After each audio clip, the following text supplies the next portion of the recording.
the self is constructed from the reflected appraisals of oneself that forms a body of beliefs to the person's personality. Constructed from the reflected appraisals, from the reflections of caregivers, from the reflections of siblings, from being seen, not seen, and what is good seeing, and what is dangerous seeing, what spotlights help you navigate what anxiety or euphoria, discrimination between euphoria and anxiety.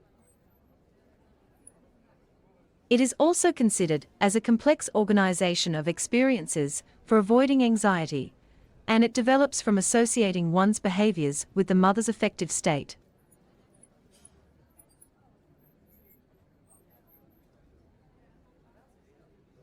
So what behavioral scripts I don't do, and what link does it have with the mother's emotions? These are behavioral scripts, social scripts.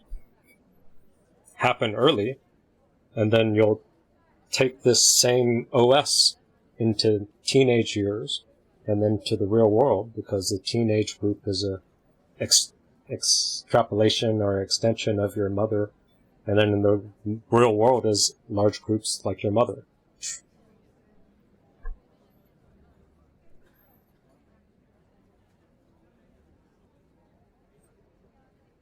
Sullivan then differentiates three forms of the self based on experiences and behaviors that induce anxiety in the mother, namely, based on the experiences that the mother has, inducing, and the behaviors that are linked to causing the anxiety. 1. Good me, 2. Bad me, and 3. Not me. Not me, good me, bad me. So denial, splitting, and then projection is splitting the bad me into bad other and bad self. Not me is probably the missing link. We focus too much on this and it gets away from the not me. And the not me, if you combine all three of these me's, you can get good enough to play and explore. But I didn't get to explore this in person. So. It must be noted that good me developed with experiences and behaviors that meet with mother's approval, bringing about tenderness and little anxiety. Female approval. But usually you get a lot of negative feedback, so bad me. Bad me developed with experiences and behaviors that induces more anxiety in mother, associated with increasing anxiety. Female disapproval. Will Smith's weakness. I don't have that meme handy, but you could have. You're a piece of shit. You're a piece of shit. You're a piece of shit. You're a piece of shit. Because of me. Because of me. Because of me. Because of me. You're a piece of shit. You're a piece of shit. Make you have doubt. Have doubt. Have doubt. Because of me. Because of me. Because of me. Because of me. I should have never. Should have never. Should have never. I should have never. Should have never. Should have never. I should have never. Should have never.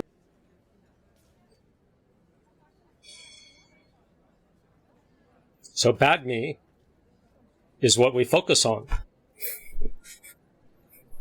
We spend all this loving and self-care to fill this bucket that has damn holes in it. And does it work? We have these other labels like self-love deficit disorder and all the repetition compulsion, because focusing on bad me doesn't address the missing link, I'm arguing, not me.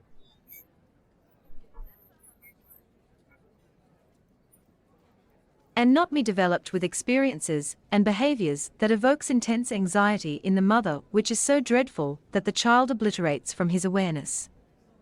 This is associated with intense anxiety.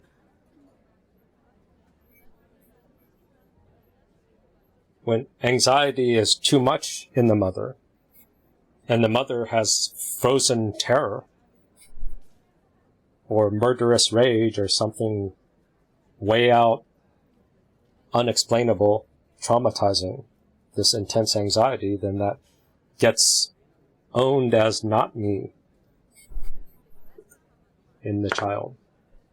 That is the soul murder.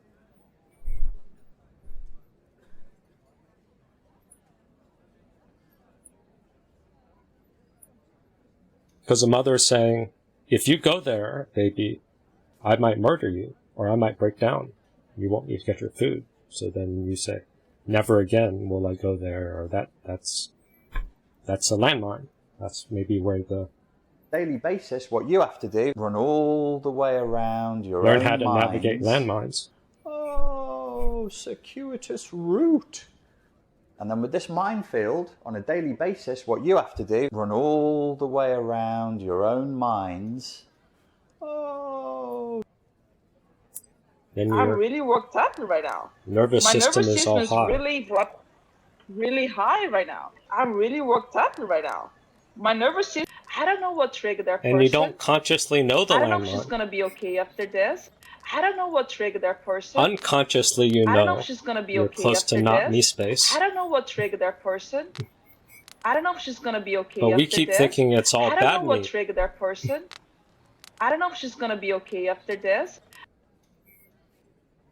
So this not me develops from experiences and behaviors that trigger intense anxiety, rage, sadness, breakdown, chaos in the mother. And then an infant baby has pattern recognition, creativity, so it's going to use all its brain power to try to avoid triggering this in the mother. So it will disown natural reactions from the baby that trigger crazy intense anxiety in the mother, or the father, or any other caregivers, or the pedo abuser.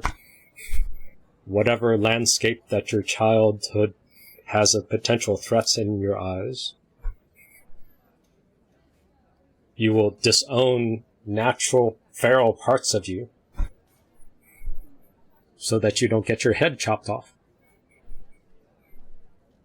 The look. Applied threat. The look. Applied threat. The Applied look. threat. The look. Applied threat. The look. Applied threat. The Applied look. threat. And all of these parts are preverbal, or early, behaviorally conditioned. This is where I think it's sort of scared shitless baby. And scared shitless baby might be in cluster C of cold hard reality. Scared shitless baby. Paranoid transference vigilance. And if mom or dad gets angry and beats the shit out of me, or dad leaves me, that's a real behavior that's concrete. This sort of behavior is more real than real. So it doesn't need language. It doesn't need verbal. It's just true beyond true. And if the parents and other people say if you talk about this shit you're going to get more of a beating, then that's going to keep it in this implicit space. So you aren't going to be able to have language to express your scared shitless baby. And if you feel a little bit of this not me denied part, your whole system floods and relives this not me space that's denied. And then you figure out how to get someone else to distract you from it or cover it up because you don't know how to hold not me, your aloneness all by yourself.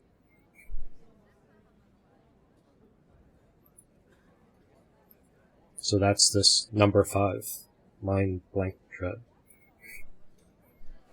There's no space to think. You only get flooded by all the grief, the stuck grief from your childhood, the frozen terror, the scared shitless. Stop. Scared shitless baby that's paranoid and hypervigilant. So this is from July 22nd, 2023. So we got close to mapping it out, but I think today these a little bit more tweaks will get make sense of people acting out. And then that'll discharge some of the fear. And then the next step is how to communicate to not me, communicate to a feral part, communicate to this part by behavior, and not get trapped into trying to either police the bad me or fix the bad me, because the bad me isn't the problem. The problem is the denied not me part. But the denied not me part is pre-verbal. It gets acted out as just a bundle of young, scared shitless baby space, which is scared shitless. And it's also really angry and murderous angry, so this part is hard to interact with. But if we map it out, then we get less scared of it, and we don't fall for the trap of splitting projection. Because the trap of splitting projection and introjection is a way to get away from not me. It's a way to voice the other person who loses the projection war. We were talking about that the last meeting, where it's a battle between 4 and 5. So the person who wins 4 can get the other person to feel 5. And then maybe we're trying to jump to 6 too much, thinking together, but number 5 space has no language. There's no thinking at 5. It has to act out some of the scared shitless fear, and then in ISTDP it has to be acted out with the rage, the destructive stuff. Then you get to the sadness and the fear. Or maybe the soothing anxiety gets you to the rage. Then you can think together. Or maybe the ISTDP therapist has to do heavy lifting to think for the person to act out. But we sort of mapped it some in July. You're trying to help them maintain mentalizing whilst actually reworking the trauma experiences. Mm-hmm. This is their version of ISTDPs. Change happens because he's caught in the act. Change happens because he's caught in the act. So you're helping someone else mentalize when they're triggered in a flashback. Same territory. Someone's caught in an act, they're triggered. You want to build observing ego. You build observing ego means that you're seeing them when they're traumatized instead of repeating the pattern of absence and trauma. But they're going to script you to abandon them. So you have to call out that they're going to script you to abandonment. Their abandonment terror of not me triggers abandonment or invites abandonment, invites rejection. Because the splitting, whatever, you can't be there, you can't replace them as mother. So it's going to be failure eventually. Their repetition compulsion is going to invite you to reject them. So you have to call out that defense. Someone needs to call out the defense, or the old script is going to continue the pattern. Because those inner children are good. They want their dopamine high. They want a game. They're going to keep the same thing going forever and ever. Also because the little kids are stuck in time, so they don't have a sense of time, so it just keeps happening over and over again. Back here, I was saying we need to call it out, but I think we have to contain the acting out first. So someone has to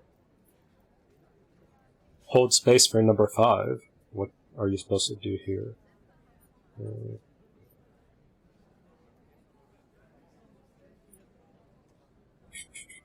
There's no space to reflect, survival mode, my thoughts race go blank, there's no me to stay grounded in.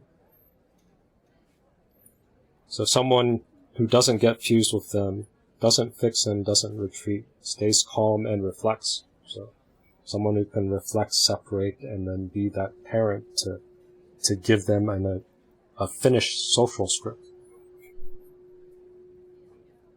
The original parent gave them a not me social script, gave them a shortcut denial. Shut your feral part up. Shut your spontaneity. Keep your mouth fucking shut. Act like you don't remember it. That's the way to survive. But then this stuck grief comes back again and again and again. So somebody needs to hold space for this not me part to feel, get grounded, and then put it into history and words and narrative and thoughts.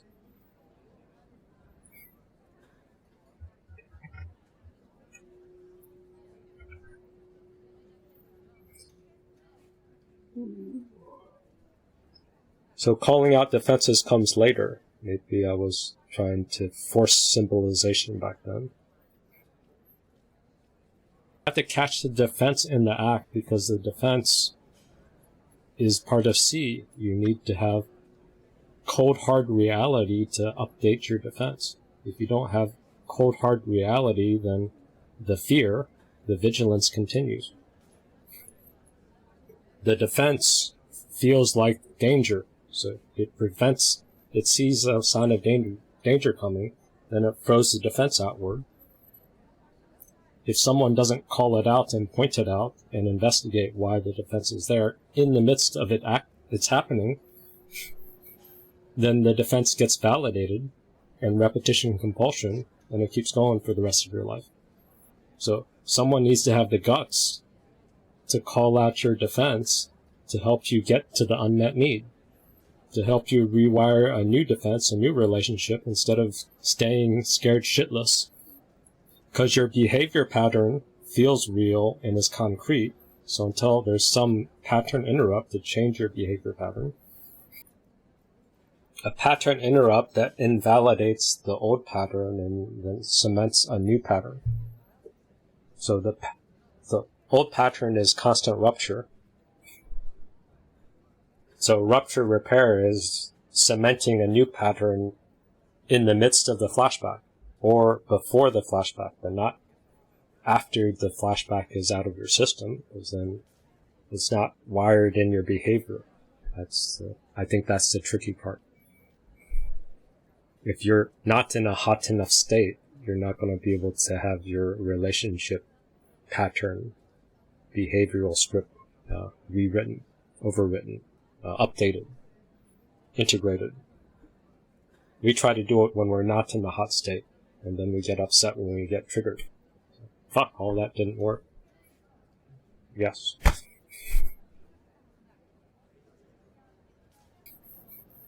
Your scared shitless baby is going to stay in paranoid transference, thinking the world is dangerous, with hypervigilance. How? Help them be able to keep themselves on track, keep themselves online, whilst they're then presenting the trauma experience. So mentalizing, their goal is to keep them on track so that this seeing oneself from the outside and the others from the inside, this perspective of others, when you get re-triggered, the other person isn't out to kill you, or the relationship isn't dire. And then later when you have reflection, you can see that your parent or whoever was acting out their compulsion. It wasn't even personal to you. That's often one of the biggest trauma griefs, when you realize that you were just instrumental. You were just in the way with a bad situation, and then you just got clobbered. And you took it all personal, and of course you took it personal because you had the cold cutting consequences of punishment and pain and harsh reality when you're too close to the caregiver's intense anxiety. The look, applied threat, the look, applied threat, the look, threat. the look, Applied threat, the look, applied threat, the applied look, threat, the look, applied threat, the look, applied threat, the applied look, threat, the look, applied threat, the applied look, threat, the applied look, threat, the look. applied threat. So my gift is I'm sort of, I have a high tolerance for C, because one, my dad does OCPD, cluster C, so pure impulse, and maybe my autism allows me to tolerate it more. But then my weakness is it's harder for me to relate to the fragility of other people when they get flooded by just pure impulse, or they're scared of being run over by not me. I sort of like going, okay, let's just get it over with. So I'll lean into not me or impulses where other people like spotlight and all their other defenses, and I don't get it because I was trained to have more of this, or I can't foresee the danger, so I just dive in. But most people, this is a giant taboo, this not me space. It's really denied, and it triggers a lot of stuff, and these looks... The look, Applied threat, the look, applied threat, the applied look, threat, the look, applied really threat, the look, applied threat, destabilize the people. look, the look. Where I can still label it and just sort of stay there, other people freak out. And that also happened December 2022 when Ellie had the consent battle. When what she needs is validation. No, she doesn't want validation. That's a lie. Yeah, she wants change. She wants But maybe control. She validation. wants power. Maybe- She doesn't want validation. Why was I saying this? Why was I saying it? Because I was tracking the behavior. I was tracking the cold hard reality, the cluster C, the impulse. What did the impulse want? Who cares what the fuck she said? Who cares what other people said? Who cares what the stories are? What is the logical behavior? What is the punishment? What is the reward? What is the C part saying? What is the fear? What are the behaviors saying?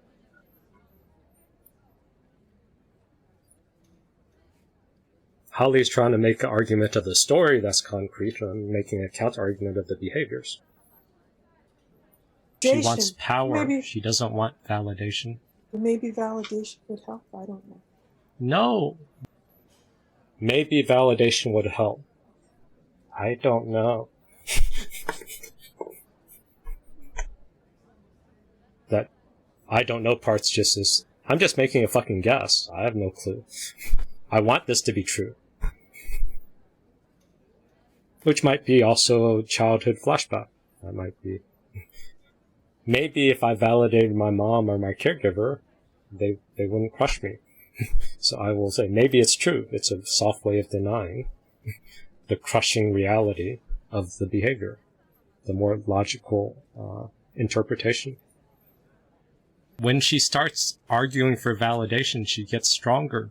She feels more empowered when she says, I did not give consent. Well, isn't that a good thing in acknowledging the assault? It isn't, because she's scapegoating somebody else that triggered her memory. Isn't it a good thing? She's arguing, she's dumping all this hate on somebody that's triggering the flashback with the equal amount of hate of some giant abuse. That is not fair.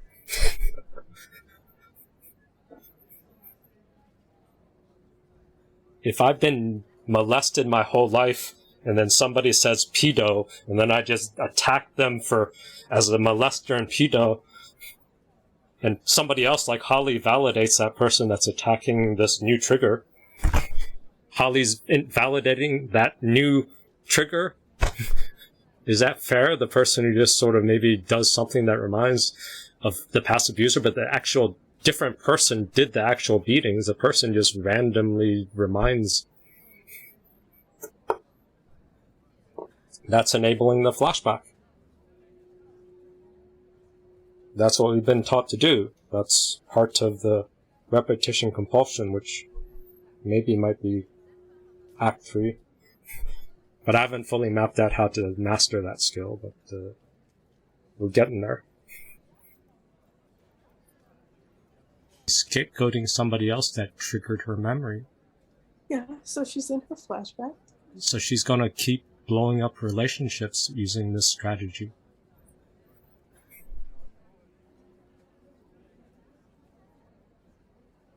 Is this true?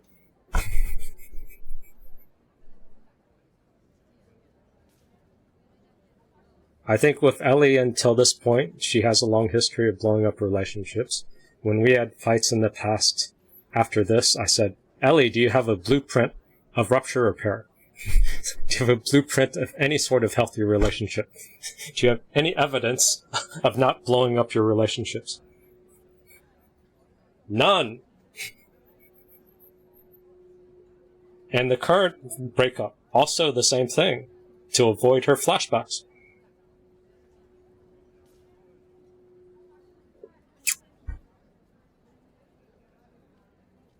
That's more important than relationships, because the flashback is, I cannot stay in not me space. I'll try to explain that more. This is tough. Yeah, so she's in her flashback. So she's gonna keep blowing up relationships using this strategy. Not unless this group can continue. Maybe. Not unless this group can contain it. Well, the group wasn't able to contain it. Because this is December 2022.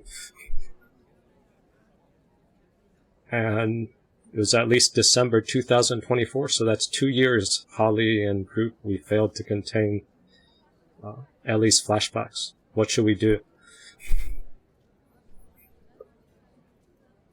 So people that are attacking me as a horrible person, give me some ideas on how we could improve before we try to, whatever tips you're giving it. Or... Just wait to see if she comes back around. I think we did contain her flashbacks. Aha! When I came back, that was, and I'm not taking credit for it, but I'm saying when she was handed the dismissal card, or when she wasn't getting what she wanted, she had to deal with that herself, and I think it was pretty obvious that she didn't like that too much. Well, her not me part, her ability to deny the flashbacks or the feedback from others, got destabilized. So then she had to split. Or her defenses had to escalate. Yeah, and she used the term soul murder. She accused me of trying to murder her soul. Well, we would label this as bad me or splitting, but maybe she's labeling you for her bad behavior because that's not me. That's why Holly is so hard to figure out, because she'll just do a behavior and then be angry at me or someone else, or even John. John will also do a behavior, accuse me of it while doing it terribly. This is cognitive dissonance in the receiver. Today's meeting, I'm arguing that we're overlooking the contagion. We're overlooking the simplicity. Or maybe it's even more simple than we think. So cognitively, we sort of know it's simple and it's one-dimensional, but just because it's simple, if it's primitive and infant, it's just pure impulse. It's a force of nature. Not unless this group can continue, and this group failed to continue. No, if we cave, this group failed to contain it.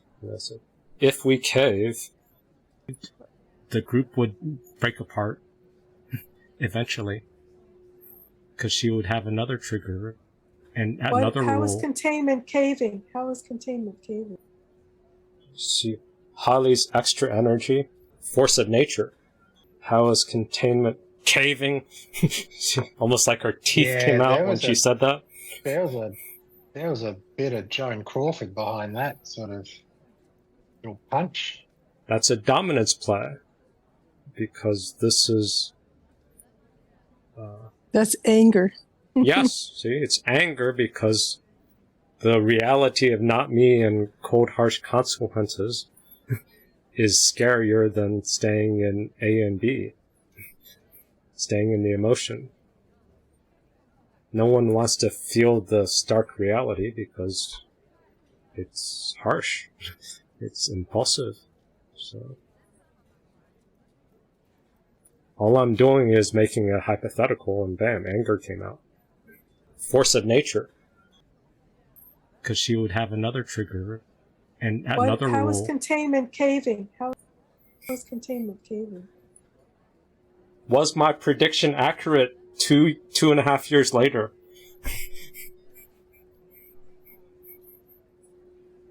Eventually.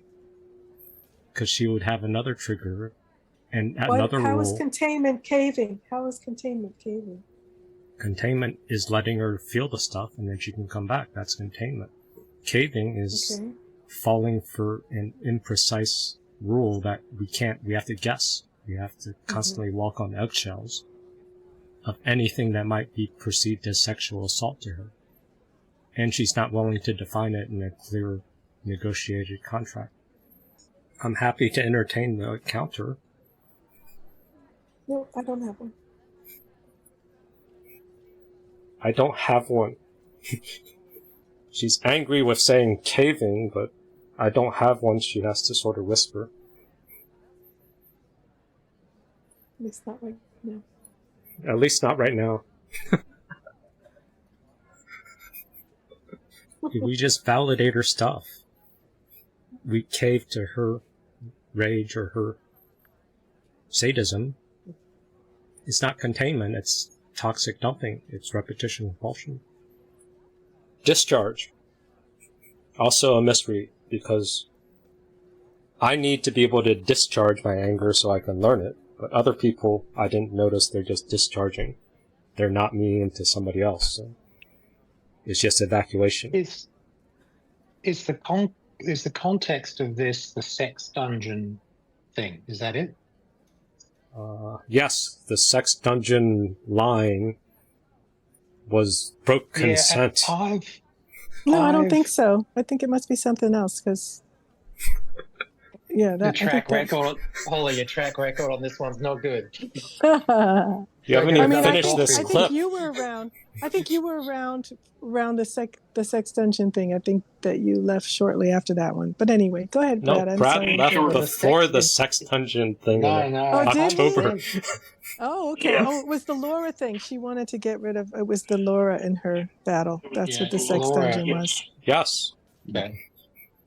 But what was so I've seen the sex dungeon clip, and my takeaway from the sex dungeon clip is that she was actually smiling on occasion, quite happy, and the emotions were going like this, which was there was crying, but she'd cover her mouth, and you could see her eyes were doing this, and she was happy, smiling. It was very, very interesting. It was a game, or there was a young part that was playing a game. And the young part that quite liked it. The young part that's playing a game is probably a part that's stuck in this not me space. Or in exile. So maybe exiled parts get thrown into the jail, and the jail is everything that we deny about ourselves. Everything that we don't allow ourselves to consciously express. So feral parts and exiled parts, when they get triggered from not me, full of flashback, those parts like to play. So this demand, there was a demand not to put you in a sex dungeon, blah, blah, blah, blah, blah. Not to have a background in a sex dungeon, because that would trigger some flashback of something.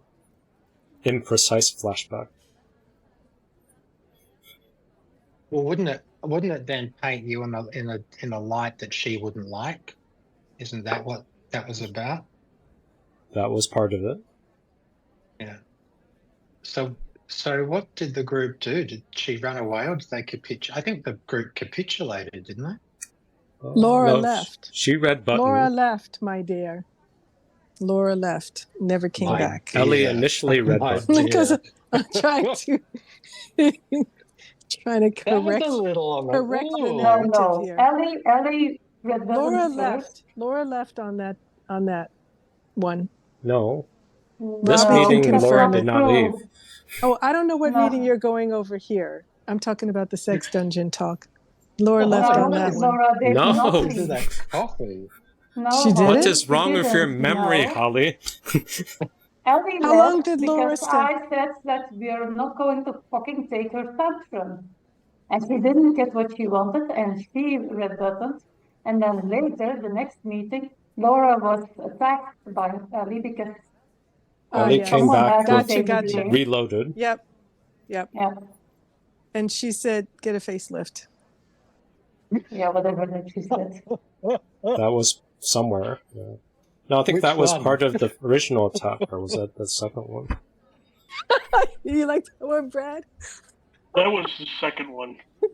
She had That was the one add-on Laura attack left in the on. second one? It wasn't the first one? Yeah. Maybe. But Holly, I have to admire you. Your commitment to what you believe is absolutely Am I ironclad. entertaining you? And when challenged with evidence, overwhelming evidence to the contrary, you never backed out, and you never ever. I don't think you've apologized. What do you mean? That's I just amazing. agreed. I just agreed with. Yeah, but you didn't apologize. You just agreed. No, I just agreed with what Chantel just assessed of the scenario, how it went. I agree. Yes, I made a boo boo. It was around that time. symbolic equation. But there's The that little memory is sneak out around that 100% time. true. I can admit when I'm wrong.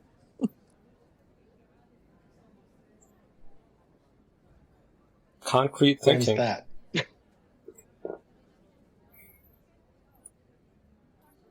She could be unconsciously shit testing everybody one by one. Okay, that's a better term. Yeah, shit testing. Yeah, okay. One by one. Did that happen? Since she can't trust people, she has to keep testing people. She can't trust people back then, and then December 2024, she also admitted she doesn't trust people. She doesn't trust me. She doesn't trust the relationships. She doesn't trust.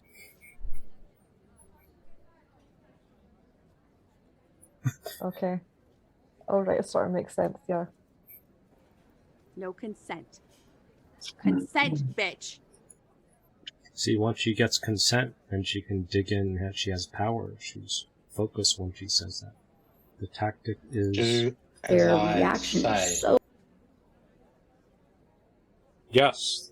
Do as I say. I demand that you do this, and I will Or not there's a stop until you giant do it. overreaction. The giant overreaction is denial. I will deny your voice with tons of rejection. Same thing that John does. Except John is not as skilled at projecting and smooth. He's more rough, but it's the same energy. Yeah. So strong. Gosh, maybe I did say something offensive. So She's confident about the consent, and her reaction is strong. So then you give the benefit of the doubt to the aggressor. We're used to siding with the aggressor because the aggressor usually wins. Especially in the caregiving landscape. But now we haven't updated our map to navigate power dynamics, so and we get triggered when other people are in their denial state. So their flashback will trigger us because we have unresolved grief. So not only is recognizing Ellie and other people who have a lot of strong not me parts is useful to navigate and predict their danger, it can also help us navigate our own rejected parts and try to hold space or communicate to integrate those grief parts, so then we'll get less triggered by the contagion.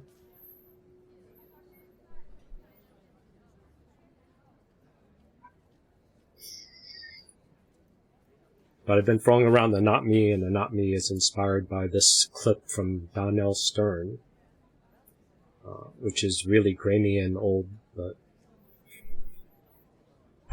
I think I found it useful. Not me. When the experience evoked in the mind of either the patient or the analyst is not recognizable as me, not me. Not me exists only in dissociation. It has never been symbolized. Not me. It's never been allowed to congeal into one of self's states. I must not, cannot be not me. The threatened eruption of not... Is not me a flashback? A flashback that leads to acting out, and that acting out means social suicide.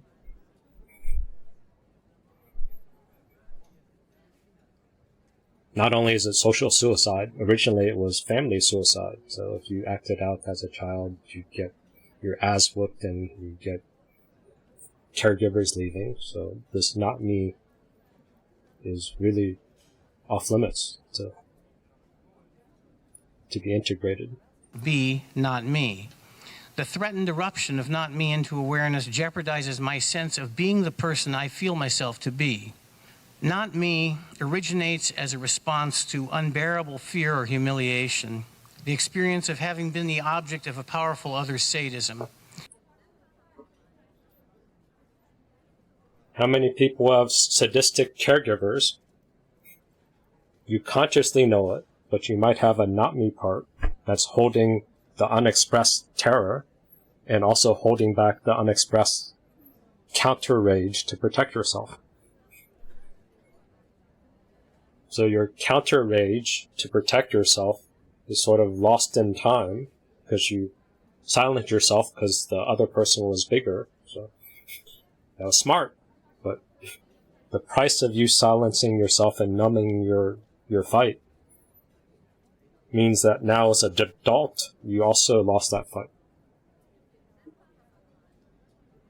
And that's why I gave too much space to discharge, because my voicing of my anger was disowned, or wasn't disowned and not me, but since my dad could just flood the whole family with the impulse, his anger, I didn't have space to play and test expressing my impulsive anger. So it comes out too hot, or little off, or gets me in trouble, so I don't know how to channel my anger impulse effectively.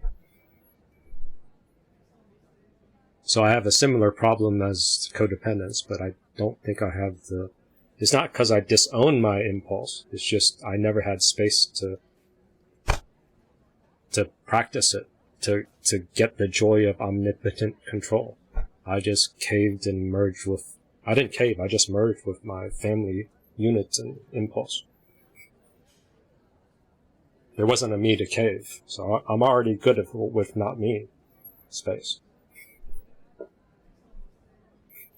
Is the not me that you're referring to the same not me that Richard Grannon refers to in the video of like, aha, that's not me, I'm over here in the cave, like that's the decoy, like is crack baby. Crack baby. No,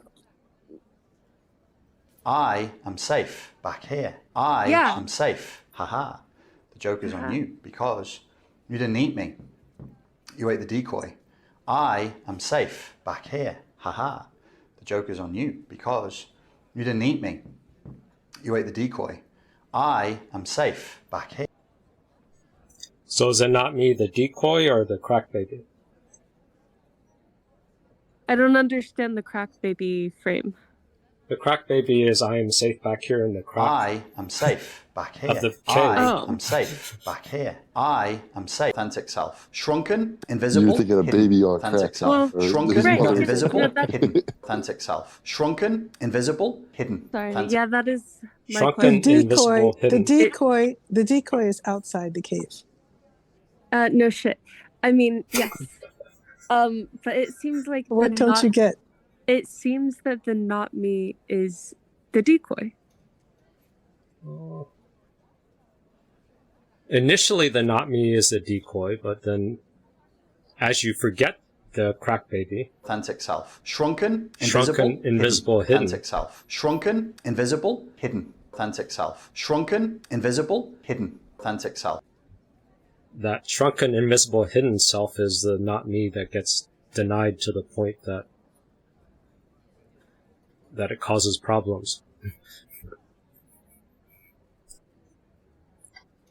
I would say that the decoy ends up being this good and bad me, the fawn self.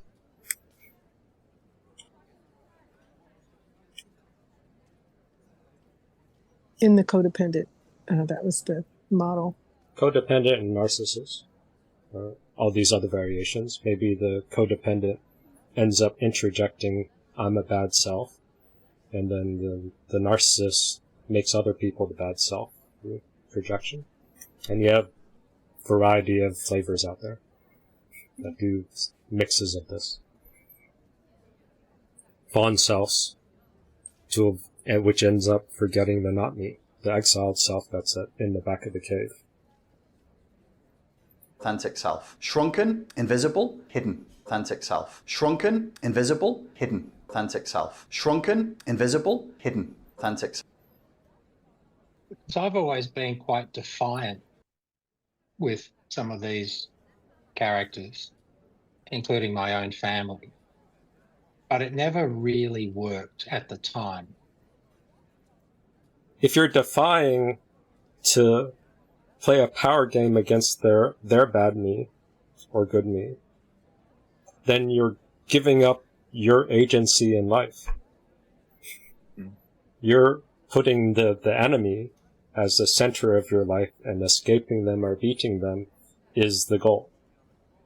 So your agency is defined by the other, the abuser, whoever, the person that's denying. So your true self is still denied, because you're forgetting yourself to survive the current battle. So then that's where you haven't fully integrated your not me. Because that feeling in that moment, and it's not, and when I sort of blew up at Ellie and Red Button, that's not the first time I've had that feeling. And it's one of drowning, suffocating, being devoiced, being annihilated. Because that blast is designed to save me from that death, as it were. Mm-hmm. And that gave away all my agency at the time.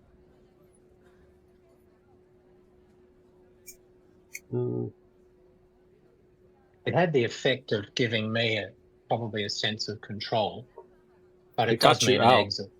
But yeah, it's your an exit is but it's based a hard on exit. somebody else taking over the space, or Yeah.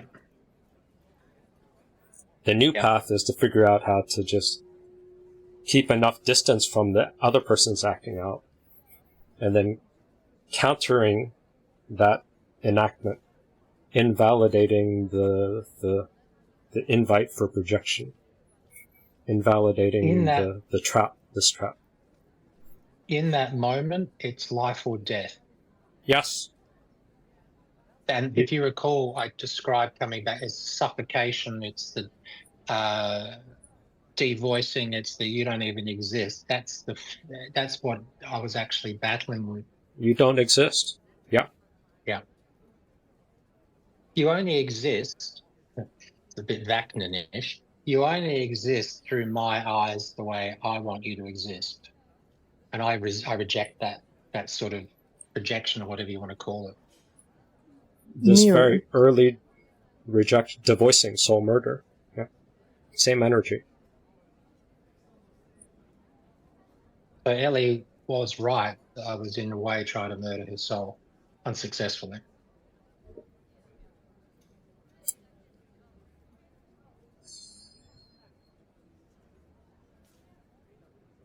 I think she was right that you were trying to evoke that wound. Yep. But the soul is already murdered. Well, that was my argument, which is forgive me when I say this, it's very hard to murder someone's soul if they don't have one. Yeah. Sorry, that's as blunt. That's very blunt. It's very on brand for me. But that's how it felt.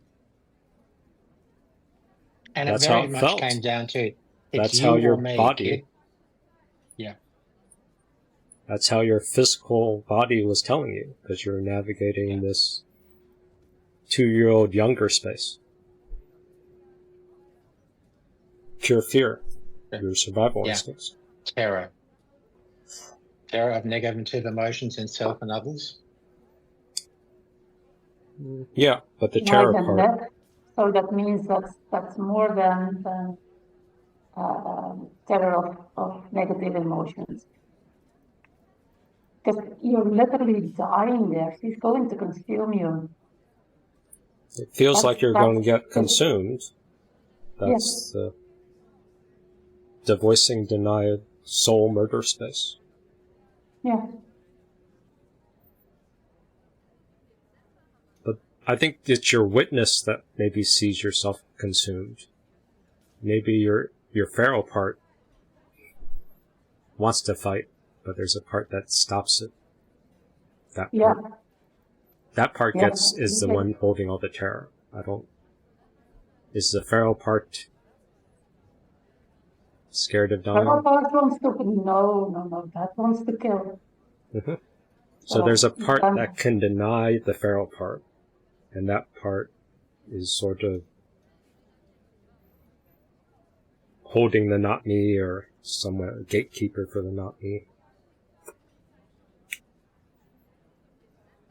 But then when you lose touch with your feral part, that's your natural survival instinct, then you're disarmed. You have no weapons. I feel that part that wants what has this murderous rage.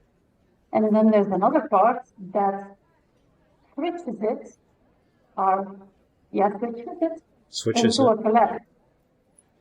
So I go into trying, into some sort of powerlessness. Powerlessness. And then there's no space for the murderous rage anymore.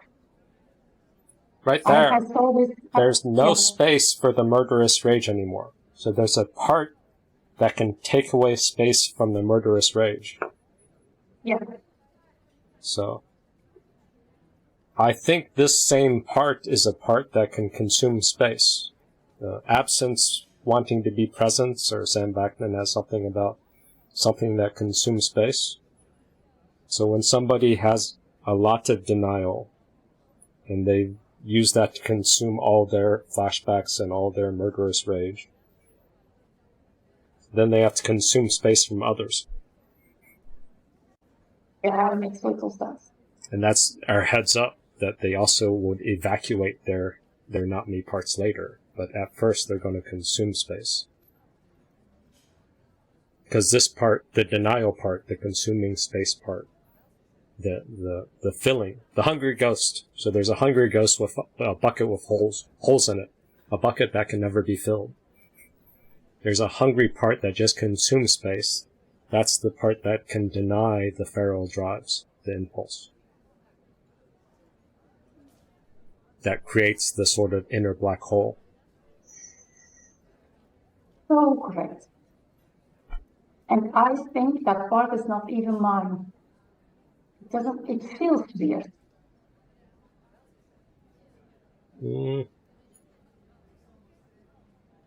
It could be inherited or copied from the parent. So if the parent has a certain operating system of their denial part, if you can interject, download or copy the same sort of denial system, then you can predict the danger in your head so you don't act it out in real life, so you don't get beaten physically. Wouldn't that be adaptive? Okay. But adaptive as a child, but now as an adult, the threat's gone and you still have the same OS. That's the stuck grief. Grief allows you to change. So the grief is in the not me space. That's dissociated. That's only accessible through acting out, through enactments. This guy's pointer. It is the sense that one is once again that stricken person, terrorized and terrified, sometimes to the point of immobility or helpless destructive rage. contemptible, sometimes to the point of a self-loathing that yearns for the destruction of self or other, ashamed and horrified, sometimes to the point of losing the desire to live or creating the desire to kill. It's weak, sometimes to the point of a shameful and utterly helpless surrender that feels as if it can be prevented only by suicide or held at bay only by committing mayhem. So this inner part of not me, if that can be spotlighted, or if that can be given space to, then that is my theory of how to not fall for the trap of bad other and bad self, this projection, introjection game, and figure out how to counter-enact the transference by spotlighting or highlighting or trying to give words to the not me agony. Ashamed and horrified, sometimes to the point of losing the desire to live or creating the desire to kill. It's weak. There you go. Desire to kill or self-destruction, murderous rage, Correct. and murderous self. Yeah. Kill you or kill me? Kill or be killed. So that's in this I can't think space, I can only feel, so I can only feel the survival instincts. And the survival instincts are fearful. I'm going to die or I have to kill somebody. Kill or be killed. Yeah, it becomes a black or white world split. Black or white with crushing consequences and conditions. Yeah. Yeah. No middle ground, no nothing. One of us has to die. Yes, but at a biological level, not at a predictive logical thing. It's sensory, survival instincts, reptile brain, not much emotions. Sometimes to the point of a shameful and utterly helpless surrender that feels as if it can be prevented only by suicide or held at bay only by committing mayhem. So, held at bay only by committing mayhem. So, if someone is at the edge of flashback and breakdown, inner breakdown, and they commit mayhem outside to get an escape from their inner chaos, they're motivated by their inner chaos, not by your defenses. That's a misread. Because if we fight or we counter, we're enabling the escape from inner mayhem. So the long-term strategy is figuring out how not to enable the escape. Reflect back to their inner mayhem, or just if you don't enable the escape, then they're still stuck with the mayhem. But maybe ideally you have to somehow spotlight or contain or describe the mayhem. But this is dangerous stuff, because if you have that person on the edge, right? I mean, it's serious shit for them. Because if you make them own their stuff, I mean, remember I came back and after the dismissal thing and she read button, there was a discussion of would she unalive herself after that? But if you put words to the unalive stuff, and because the problem is the unalive stuff is from the past. And the problem is also not just unalive stuff. The unalive stuff is also from ancestral inheritance. So there's a lot of unfelt, unexpressed sheer dread and unaliveness that's inherited. That's just dumped into this not me space and maybe dumped into the next generation.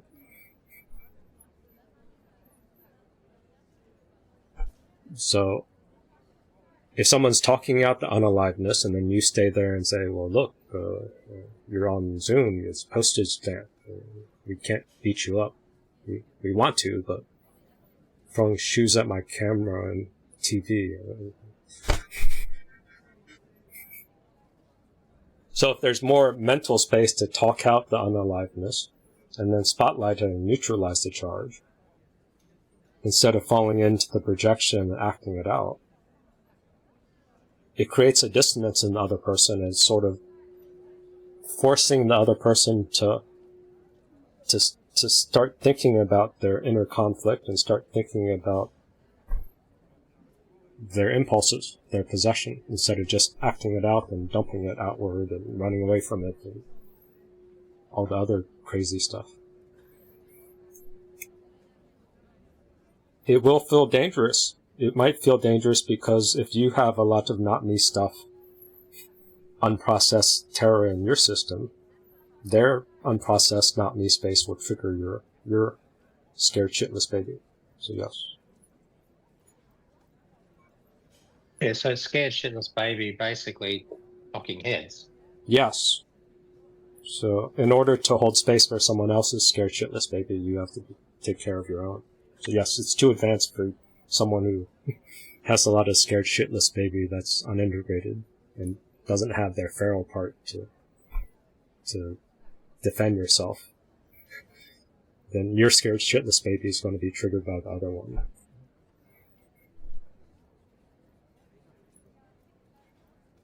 But as your mental parts, as you can see the pattern in others, you can sort of sidestep and find strategies so you're not as close to the person. So then if you're a little more psychologically distanced, you won't be flooded by their scared shitless baby as much. Not sure on how to map out limit contagion of other people's scared shitless stuff. In Chantal's recent journal, she said when she went into case study mode, her contagion was less. And maybe I have too much case study mode, and then people say I'm all robotic and dismissive and whatever. But it's not just that I have case study mode, I also don't care. But that also might be my feral part. I don't.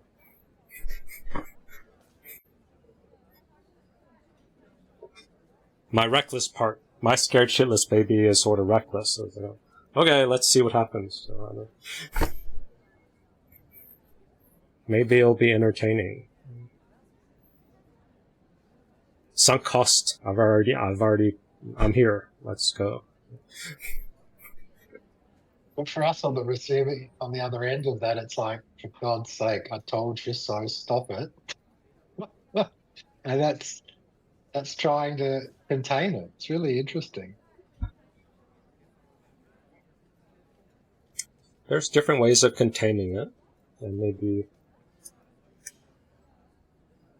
as we have this model and we have the group, that's the co-historian. So we'll build this skill and it should scale to other domains.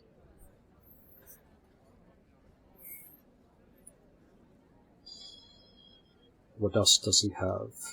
One will not, cannot be this person, not me. Because when one was, life was not bearable. And yet, if not me enters consciousness, one is that person. Not me remains insistently, stubbornly, defensively unformulated, not yet shaped or storied at all, isolated, existing in dissociation and thereby rendered mute. This is the situation within enactments. Those events remain coded only in procedural terms, in action.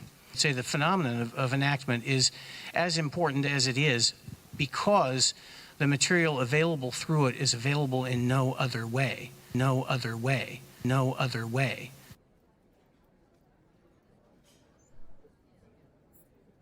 So if the unresolved grief and fear and anger is stuck in dissociated, not me space, and the only way to access it is through enactment, through transference, through behavioral scripts. And that means you have to learn how to communicate, hold space for, interpret behavioral scripts. And impulses and pre-verbal sensory feeling, dreamlike, whatever, however your not me part communicates to you, or when you act out to other people, what is it communicating? And if you can have a portrayal or integrate that grief, translate it, put a timestamp on it, or go through number 6, 7, and 8.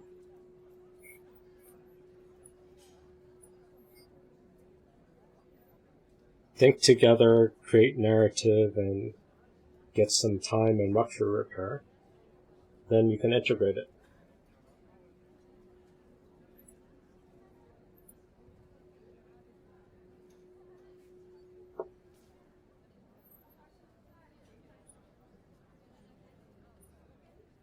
But this 5-6 space is sort of,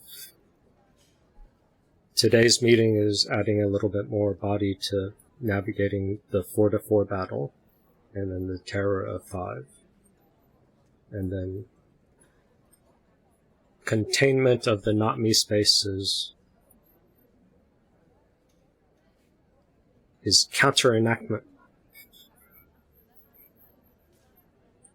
I don't know if I'll be able to cover this much today, but this is a rough list of counter enactment strategies that was leaked out onto Discord. I guess I'll put it in the chat while someone else wants other charts. Internal object. Dave, are we saying that grief is stuck? Grief is stuck in the enactment, the not me space. Right, because I've always been of the theory, and it's just my own, that my family was very good at not around short-circuiting grief. So, for instance, if there were funerals, I was not allowed to go. Mm. And I think that's a very clever way of short-circuiting any grief felt. And now it sort of makes sense in that context. Well, the grief would trigger the not me parts, make everyone uncomfortable. Or Yeah. the not me part would try to create a fight. It would try to create enactment, a transference. It would try to find something to flood the space to avoid grief contagion. And that would then manifest as keeping the attention on the other, not the dead person. To escape the main source of grief. Yeah. It short-circuited for me as well. It keeps the flood of that, but it also keeps you trapped. Yeah. Yes. Trapped grief. Yeah, because then you can be used then much more as this dumping area for the not me. You get complicated grief on top of grief on top of grief. Yep. Which you don't know anymore which is yours to begin with. Then you lose identity of who you are because you're spending all your time with reflected selves, bad and good me, instead of your soul saying, that's not me, this I can't live without. That's the utility of your not me originally is like, oh, I am separating from God. I am separating from the absolute, and my soul seed has some purpose in life. So that's why you have to have a strong, that's not me, that's not it, this is me. So it starts with negation to get your soul's purpose, your soul's voice. But then this not me part gets hijacked as a dumping ground for unresolved grief and trauma and denial and a bunch of other stuff.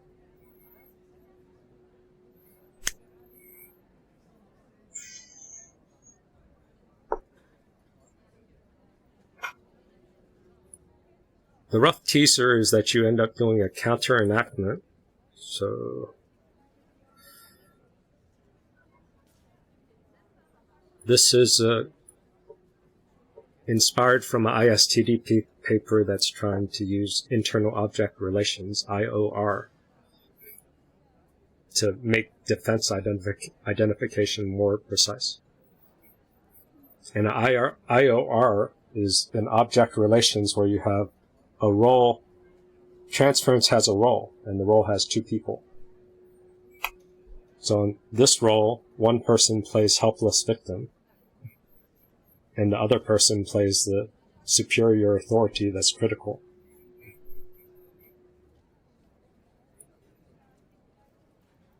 And the person who's the helpless victim says, if I try, you're going to shame me. And then the counter-transference is that we jump in and try to say, oh, I won't shame you, I'm going to help you, blah, blah, blah. And then that is a relationship containment of old grief to avoid feeling.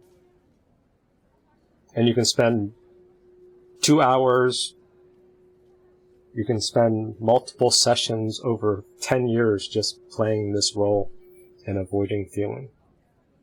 Or all kinds of other stuff. So then the counter enactment, the middle ground, so instead of falling into the role or rejecting the role, which enables the defense, it falls into these two things. You have to invite the not me out. You have to create a vacuum, and you create a vacuum by refusing the role of superiority. You refuse the role of playing the moral authority. You refuse the role of trying to be God or be moral outrage. Then you have to sort of find this middle ground of saying, frame attempts as valuable, stay steady, and encourage their agency or invite their agency. Why are you doing this? Blah, blah, blah, blah. Because this person's playing victim. So you have to try to say, okay, you're a victim, let me kick you some. To try to get them to show they have some agency. But you don't want to do superiority kicking of them. So you want to kick them from the side. So that's refusing the superiority, and then you try to get them to see that they're contributing. They're not a total helpless victim. This is putting say you in this instance, this is putting you on a pedestal. Yeah. And you then, are the superior. They are the helpless victim.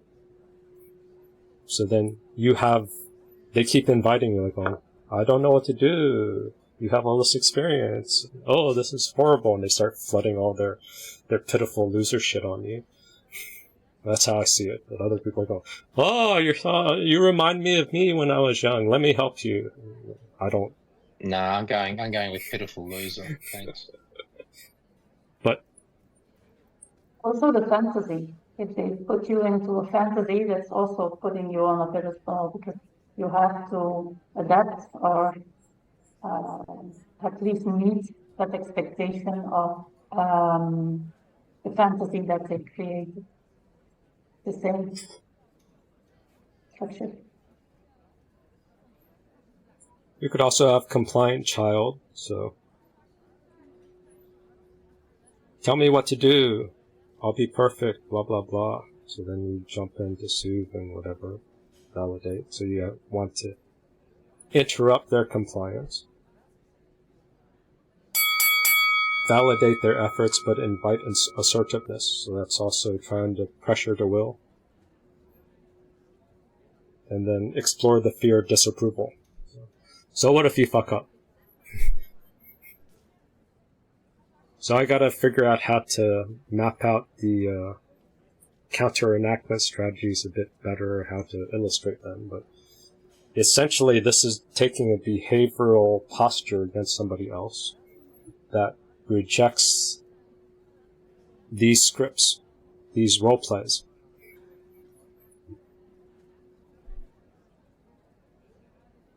So that's counter projection, or invalidating the projections and then trying to invite the adult or an updated, balanced sense of self. And that sense of self comes out of emptiness. It comes out of the inner void. This inner void of not me, does it sound like the Zen sense of no self? And maybe that's also an edge I have since I've built a lot of meditation muscle. Again, we all start with the dual unity. At some point, the infant realizes there is a separation, and I don't hold the power as part of the infant's understanding. Is the caregivers have the resources, the food, the clothes, the whatever's needed. And so I need to stay on good terms with them. There are likes and dislikes about us. There are the things they praise, the things they criticize. All of that gets wrapped up into an identity. And so we begin to act out based upon the self-identity. My survival depends upon them taking care of me. So this not me also could be my survival depends on someone else. But I will deny that reality because that's too harsh to consciously admit. So I will act it out. And the reason why I'm so clinging to shame, good me and bad me, is because it's being driven by my rejected not me. That, fuck, I don't have the keys to the car. I don't have the resources to eating. My childhood safety is not stable. So instead of fully absorbing that reality, I will focus my behaviors on good me versus bad me to try to navigate a transactional safety childhood. There's a sense of loss. I'm losing this thing, or it's getting uncomfortable. The personality feels stale. And we can have a physical experience of feeling like we're inside a suit of armor or a shell of some kind or a veneer. It can feel plastic, it can feel metal, it can feel rubber. I'm in a suit that's too small. It doesn't feel good to me. There can be a sense or a tone of hopelessness or helplessness. How am I going to learn how to do anything? So this is a Zen teacher that's describing the no self absence. And the no self absence is the doorway to get to the absolute. So you have an identity and then you do all this emptiness stuff and you sit in the emptiness and then you reach this point of no self, absence. And the no self is hopeless and helpless, and I'm arguing it feels like it's similar to number 5.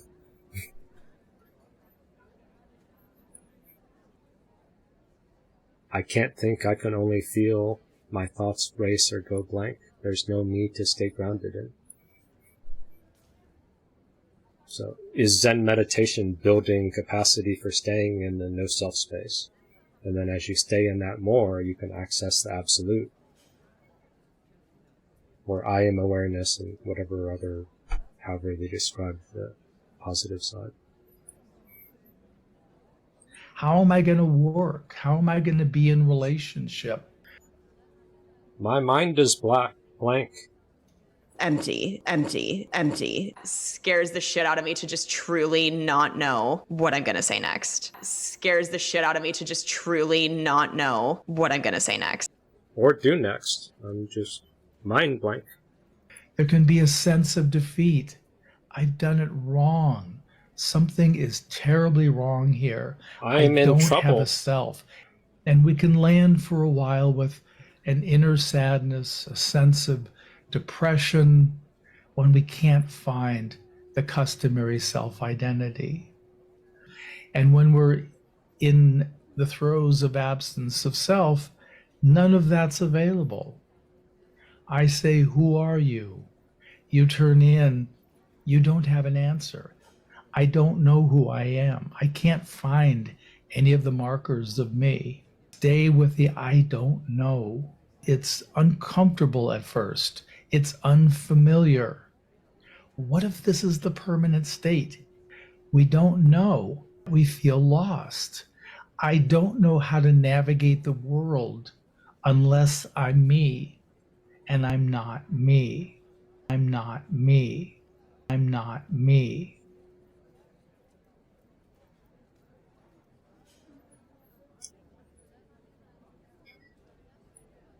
So what if one theory is that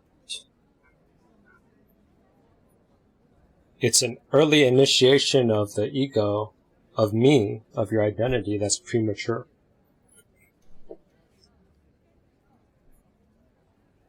That's D.W. Winnicott's theory that you get your ego initiated that's rootless. There's no roots yet. So then you can have a performance, good me, bad me, fallen self.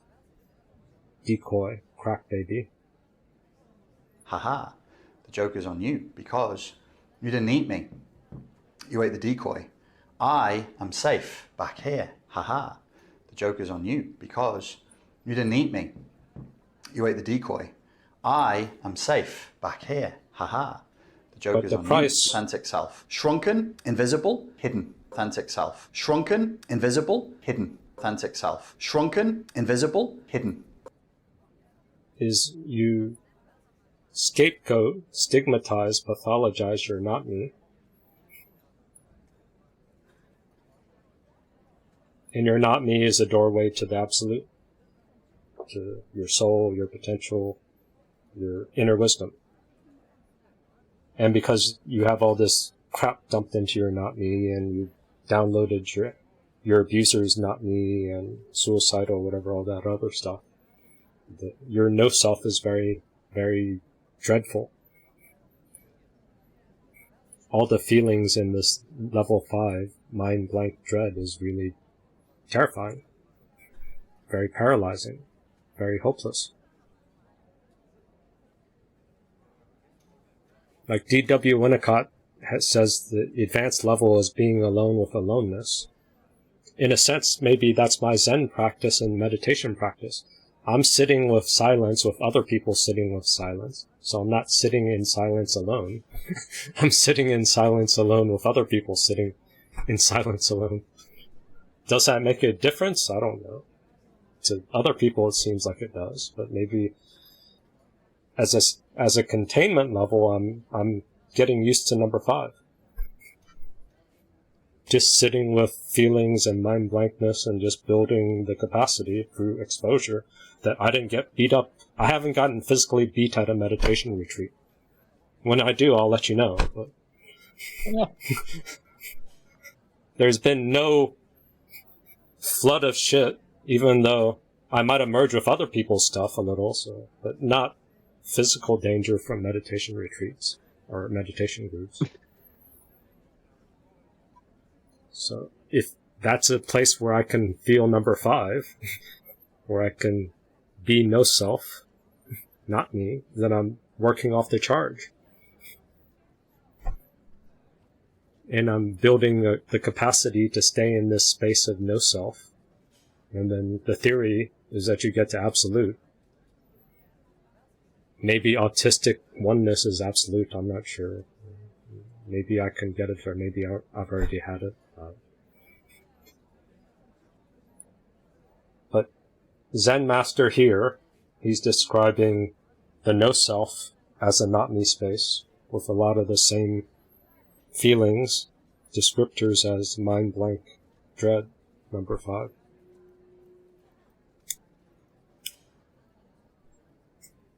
Pretty impressive. Awfully terrifying.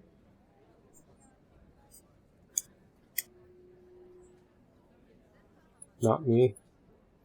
Scared shitless space.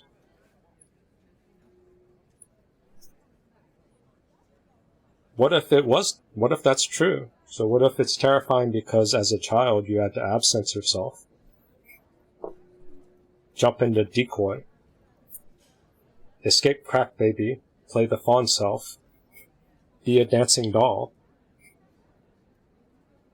And you couldn't feel the scared shitless baby terror. Not only that, you had to be a dancing doll. Like, I'm just a dancing doll for you guys. But the moment it's intimate, you fucking leave me. I'm just an entertainment doll. The moment it's intimate, you fucking leave me.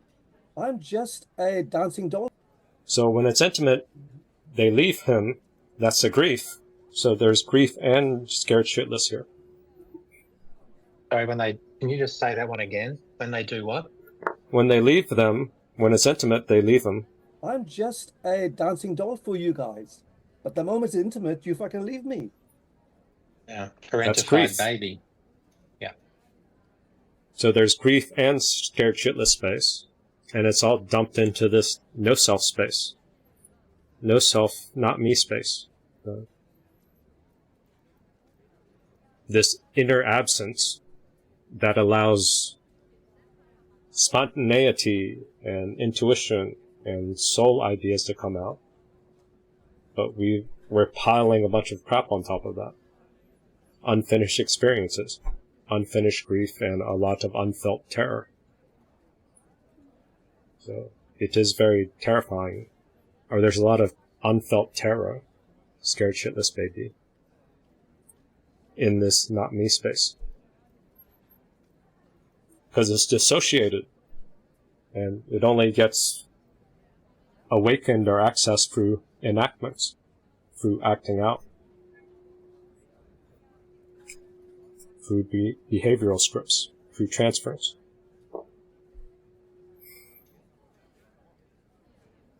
Our task is not to repeat what she said. Our task is to analyze what she said. Our task is not to repeat what she said. Our task is to analyze. Relax. It's not your fault. It's just what he does. It's what he does with everyone. It's nothing personal. Relax. It's not your fault. It's just what he does. It's what he does with everyone. It's nothing personal.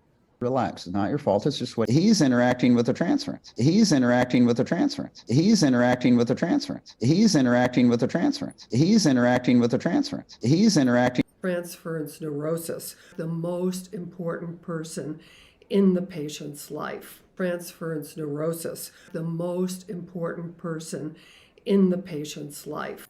My past tells me something really bad's going to happen. My past tells me something really bad's going to happen. My past tells me something really bad's going to happen. My past tells me something. The patient's resistance is not against you. The patient's resistance is against the demands of reality. It's not against you. It's against.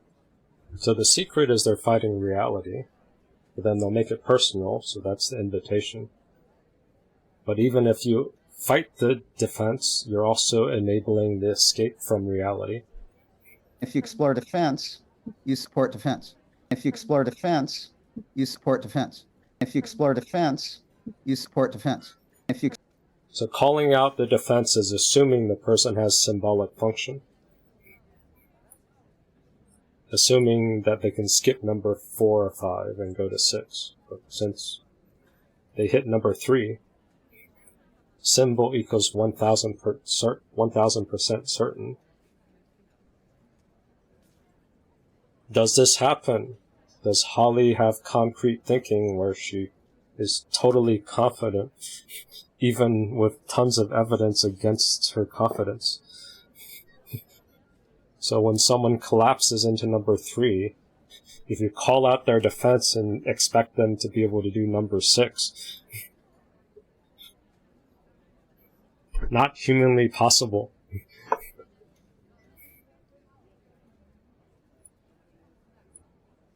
They've lost time, they've lost difference, they're reliving their flashback. They're reliving a distorted memory of the thing, they think it's really true. So, the key is to do a counter enactment, but I haven't figured out how to map this out simpler. But I'm working on it. Theoretically, most of the roles are probably 10, 5, some variations of common transference roles. And then you can map out the logic. And then after you map out the logic, you can map out the guts of the counter enactment strategy. Or the counter scripts. So that's what John Fredrickson is good at. Yeah. One script from the patient, and then we'll have a counter enactment script to try to disable the projection and try to counter enact the stuck relationship script. I don't know if this is going to be an example of it. Let's see.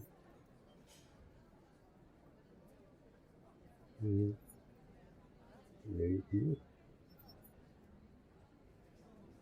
Now here's the shocker. You ready? Transference happens in every therapeutic relationship. Transference happens in every relationship with patients. And sometimes patients will tell you what the transference is. You're just like my mother. Those are the easy ones. Most of the time, they enact that old. If they say those are the easy ones, if I said to Bing, you're like my mother, that didn't work. So I got close to seeing the transference, but I wasn't able to properly counter enact it. But I planted a seed, maybe. Relationship. That enact.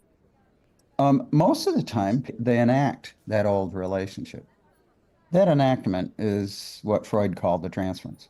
And here, the beautiful thing is we can look at this with a little bit of objectivity, so we can see what the transference is and learn to describe her behavior rather than collaborate with her behavior. Describe the behavior, but describe it matter-of-factly. That's the tricky part, because if we get triggered, we're going to try to control the behavior or judge the behavior, and that'll fall into another transference projection battle. And their transference is going to try to get us to react and over-respond to behavior, or say we're lying or something. So just staying... Relax. It's not your fault. It's just what he does. It's what he does with everyone. What was the response? I just related to her. How is she responding to that? What is that? What was the patient's response to intervention? Our task is not to repeat what she said. Our task is to analyze. I want you to be very comfortable. Identify each resistance he does. Identify each resistance. And that can be tiring. And maybe ISTDP is more of a protocol. Doing this socially is you'd have to tweak it. You can't do full-blown ISTDP protocols. So you don't argue with the patient. You describe her arguing and how the arguing is a wall.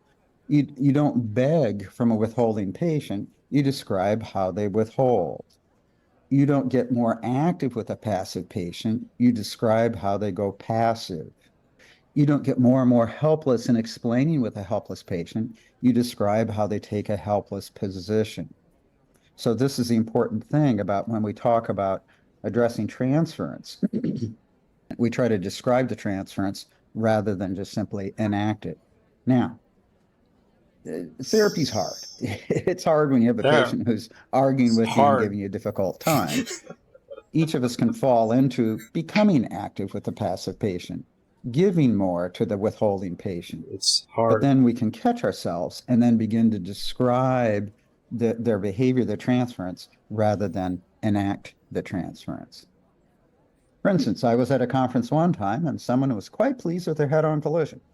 They did a head-on collision very actively with a passive patient. Now, the head-on collision in one way looked fantastic. Had all these elements we know from Devlin's work. But insofar as the head-on collision was very active, the therapist unwittingly supported the patient's passivity, and the patient remained passive during the whole head-on collision. So it helps you see, you have to understand, when I'm doing a head-on collision, for example, am I deactivating that transference, or am I reinforcing it through my activity? So this is an important subtlety in working with transference. You don't get more active with a passive patient. You describe how they go passive. Describe the transference rather than enacting. And maybe if it's a really early not me, you can describe it to yourself and you have to enact the counter. You have to behaviorally build the containment to just say, invite using space and silence and passivity or behavioral something to disrupt the old pattern and force the other person to do something different. But it's interesting how it circles back to sort of Grannon 1.0 with the circuitous root and all that sort of stuff. So the circuitous route and emotional landmines, that's also behaviorally conditioned. But then it's just all a game, because the game is escaping yourself to find yourself.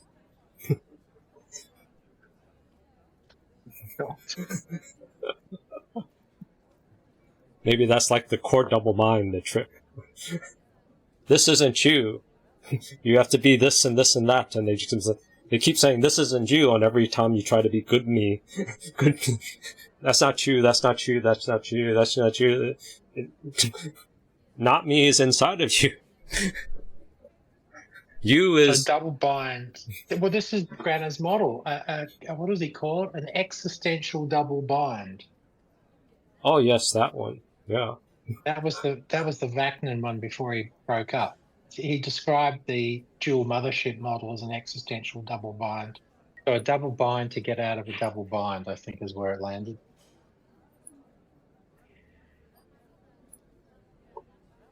It's a double bind, but it's like that, what's that story? Like, somebody's looking for a ring outside underneath the night light, because that's where light is.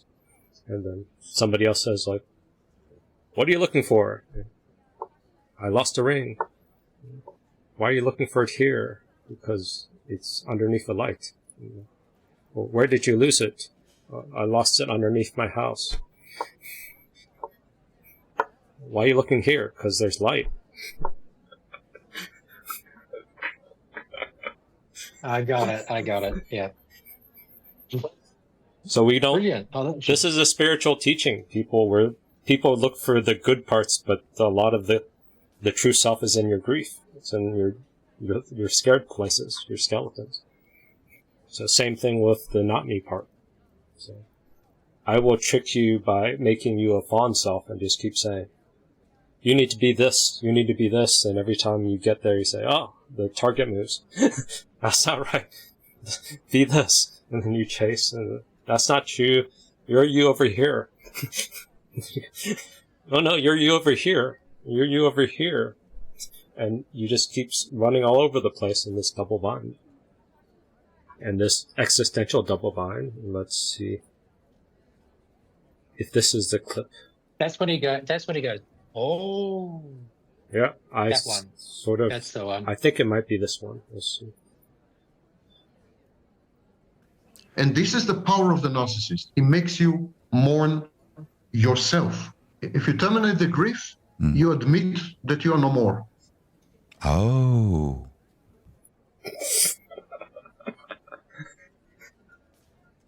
I think they sort of gave up after this. Did they really explore more? You're mourning I think they broke up. a part of you that had never been true. Oh.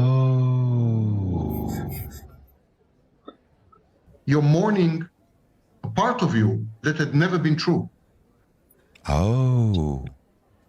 And this is the power of the narcissist. It makes you mourn yourself. You have been made to love an image which is not you, an image which is not you. You Good have me, been made bad to me. be mothered by an unreal mother. You're mourning a part of you that had never been true, an image which is not you, and there's no end to it, and there's no end to it, and there's no end to it. If I lose something and it's external and I can grieve for it healthily, it wasn't me, and that's acceptable. But if it's me, it's unacceptable. I can't accept the loss of this part of myself. Yes, and there's no end to it. And there's no end to it. If you terminate the grief, you admit that you are no more. Oh. Think about it. If I lose a loved one, an external loved one with whom I've had a healthy relationship, it hurts, I cry, I'm sad, but at some point I accept that he is or she is no more. But if I've lost myself, if I stop the mourning, I accept that I am no more. I am no more. I am no more. It would require Zen levels of enlightenment. I mean, I just don't know how you would do that. Because you would cease to be the person who is grieving. Yes, it's a self-defeating process. Right. You can't stop grieving. As long as you're grieving and mourning, there is someone who is doing the grieving and mourning. So it's the minute you stop grieving and mourning, it means you had accepted your loss, that you are lost, that you are gone, that you're no more, that you are gone, that you're no more. So the narcissist puts you into an existential double bind. Yes. That you can never existential double bind. Look at the tears. You can never existential double bind. Yes. That you can never.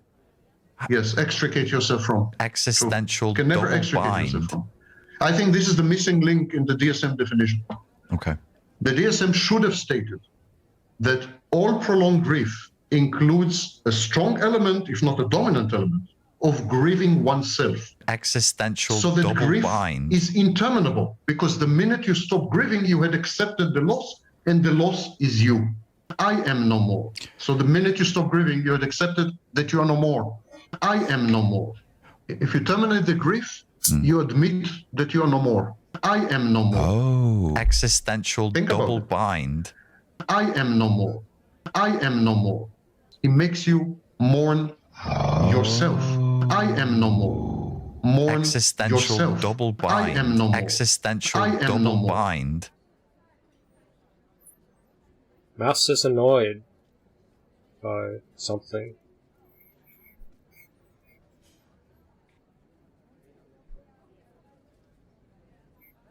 Good riddance. Is Mouse grieving the Richard Grant and Sam Vaknin breakup still? Weren't they a good team?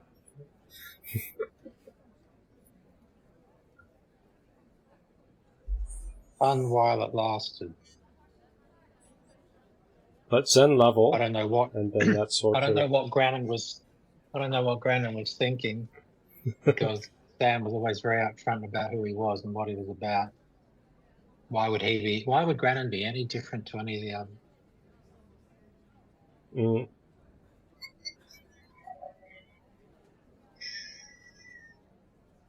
So existential double bind, and the way out of the double bind is to gain more perspective, and then see that there's more than two choices, or the two choices are a fictitious double bind. You're looking outside of yourself for yourself, and then you're also rejecting your no-self. And your no-self is the doorway to your unmanifest absolute connection to oneness from a Zen point of view. This is a tough sell, Dave. Well, that's where we're mapping out how to do this and repeating it. That would be the proof. So. Still at least a couple more meetings to try this out. Or maybe another year. I don't know. We'll close with this.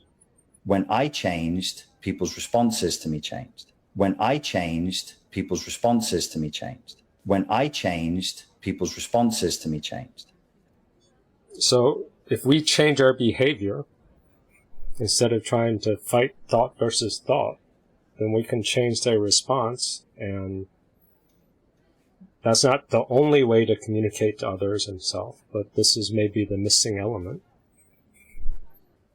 It's too much superego teaching on teaching and corrections and post-symbolic self. This pre-symbolic acting out territory, that's the tricky part. When I changed, people's responses to me changed. When I changed, people's responses to me changed. When I changed, people's responses to me changed.